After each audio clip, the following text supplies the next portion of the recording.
All right, now we are going to look at how to evaluate using a conversion from the sigma to SN. So that's where we're going to see that the SN, remember, it's very essential because it helps us to sum up large amount of values without going through the manual labor. But from our definition of SN, how it works, it's showing that we would have to actually go through the manual addition of the terms to each other. But if we can find a conversion of getting the sigma notation terms and then converting to SN so that it can do those particular terms for us to get the answer, then we've saved a lot of time.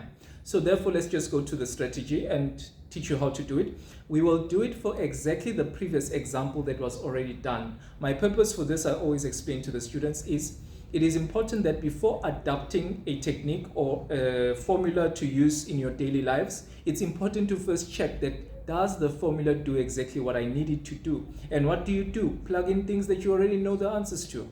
Isn't that how you're supposed to be checking with the AIs and other stuff? Before it can tell you lies about big things, just check if it can even answer the simplest things. That's how you can tell the quality of the AI. Anyways, coming back to this, let's take the previous example and then do an SN conversion so that I can show you the important steps behind that. So we were given a summation for k equals to 2 until k equals to 5, and then it was for the 2k plus 1. So the step number 1 part is, because we know we are going to be dealing with the SN formula, we need to find out what is the A value. Whether it's geometric or arithmetic does not matter. We need the first term, which is A. Now, please take note that in this particular exercise, the first term, the actual first term, is found from term number 2. That's the first value. Let's take it that way. The first value is taken from term number 2. So because of that, we will plug in the 2 here because that's our starting point. We can't start from 1. We plug it in there. We saw it even before. That gives us 5. Then we go ahead and find the rest of the terms so that we can find our difference or ratio depending on the sequence again. So in this particular one, because we had already seen that it would be 5, 7, 9, 11. So we can see or determine that this is a plus 2 case. So it's arithmetic.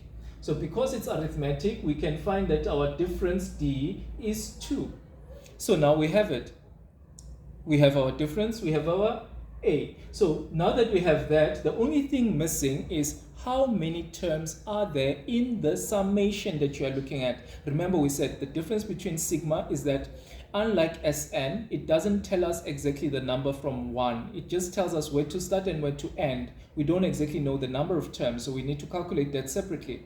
How do we do it? Here's the idea. You take your n and find it by taking the end point.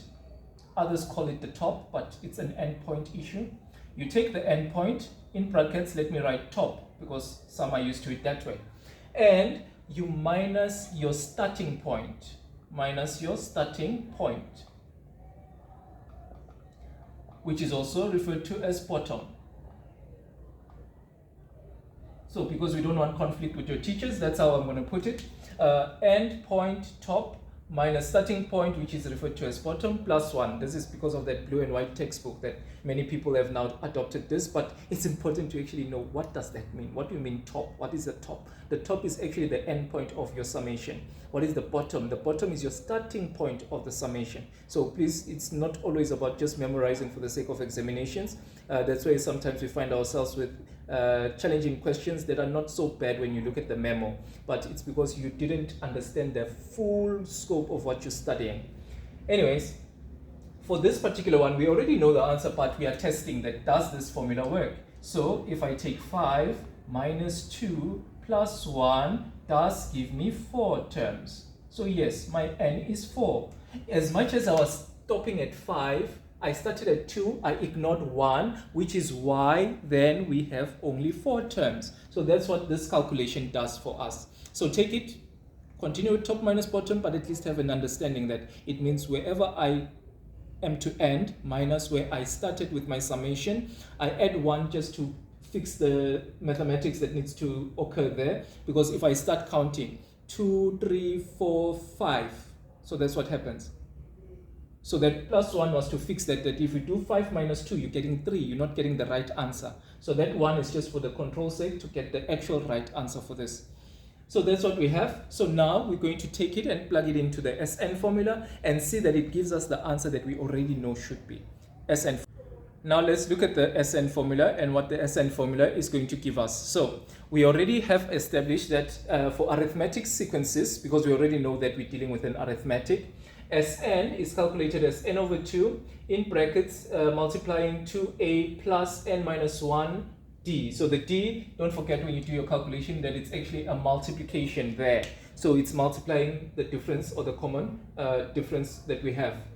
Therefore, now we can substitute that we know that we are actually dealing with the summation of 4 terms in total. Yes, it was ending at 5, but the total number of terms is 4, which is what Sn requires. Then we are going to take 4 divided by 2.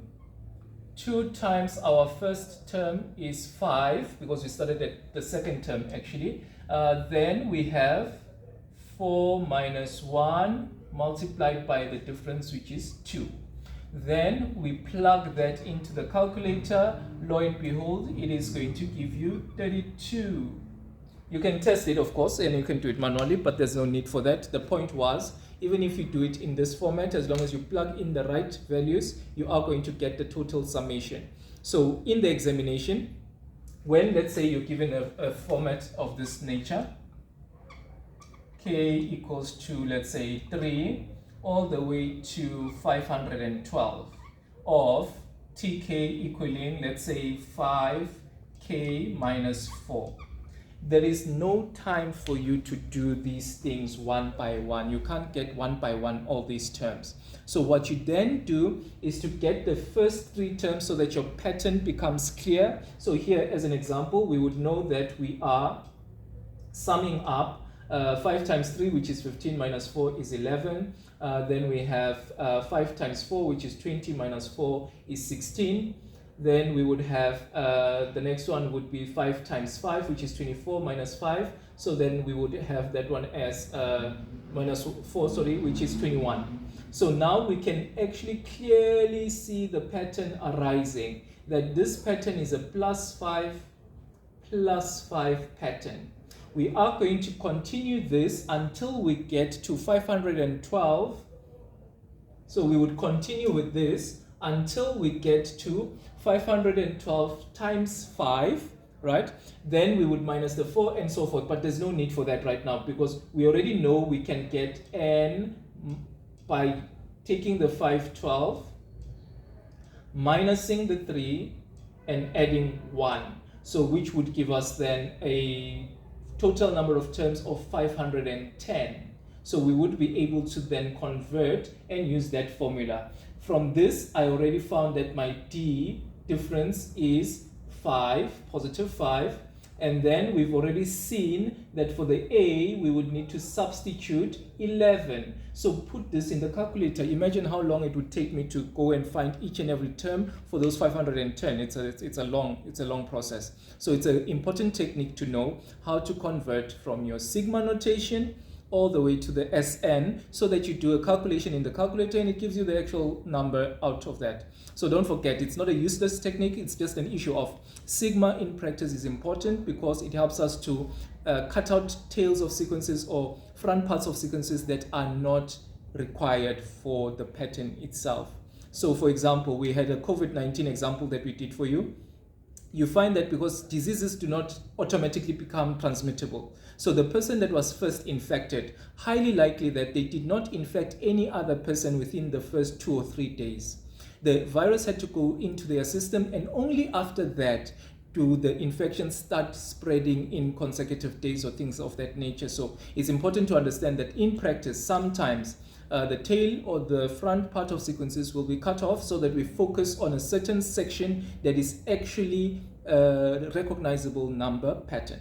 So that's where we leave it at. You can continue asking any questions that you may need, any details you need us to address. We are here for you.